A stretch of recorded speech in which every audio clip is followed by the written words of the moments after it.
Hello mga guys, kamusta? Ako'y nagbabalik para sa aking vlog. This is Teacher Jess once again mga guys. Today's ganap mga guys, nandito kami sa City of Love at hindi kami narito para magdinagyang mga guys. Meron kaming pinuntahan dito kasi meron kaming importanteng gagawin. So pagkarating namin dito sa City of Love, ayan at nag-check-in muna kami kasi pagod talaga kami. And ayan, habang kami ay naka-check-in, ayan kumain muna kami ng tinapay at saka prutas. Yan yung aming merienda kasi gutom na talaga kami mga guys. Kaya dyan muna kami kumain sa aming kwarto. After few minutes, ayan at naganda na kami mga guys kasi kami ay lalabas na. So ayan at sinuot ko na yung aking sapatos. So ang aming gagawin ay maghahanap kami kung saan kami magdi-dinner. Kasi hindi pa talaga namin alam kung saan kami magdi-dinner. Ayan. So siya naman, yung si Mrs. ko, ayan nagme-makeup na siya kasi aalis na kami para mag-dinner. Medyo hindi pa namin kasi kabisado yung City of Love kaya ayan dito muna kami nag-dinner sa Greenwich. So itong kainan na to is malapit lang siya sa aming hotel. And ayan mga guys, after namin maka-order, ayan at hintay-hintay muna kami for a while.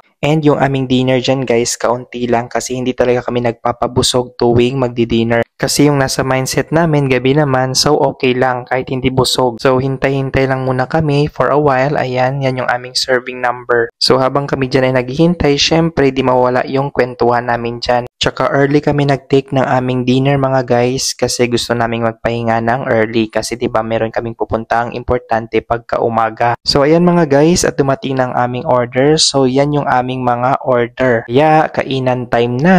So enjoy na enjoy talaga yung aking misis pag ganito yung kinakain namin kasi love na love niya talaga kumain ng Chicken Joy. Ayan, at nasisiyahan talaga siya. Siyempre ako, sunod na ako sa flow niya kasi gusto niya talaga yan. So, I need to buy. Kasi mga guys, nagkikrave talaga siya. And after namin kumain, ayan, at nagkaroon kami ng konting exercise papunta dito kung saan kami ay pipila. Medyo meron itong kalayuan sa aming tulugan or sa aming tutulugan. But it's okay, at least meron kaming nag-gain na exercise sa paglalakad papunta dito. So ayan, early kami pumila para bukas early din kami matapos. And after namin pumila, ayan at umuwi na kami sa aming tulugan. Ayan, so dito kami nag-check-in. At napakaganda talaga ng view kapag dito ka sa itaas. And syempre maganda din yung simoy ng hangin. And ayan mga guys at paakyat na kami sa aming kwarto. So medyo pagod kami dyan sa paglalakad pero at least enjoy naman. Kamaraming tao sa labas kasi malapit na yung dinagyang. Pero kami, meron kaming obligation, kaya ayan, at natulog na kami ng early. So ayan, at dito yung aming kwarto. So yan lang guys, ang aking vlog, kasi mag-good night na kami. So see you on my next vlog mga guys.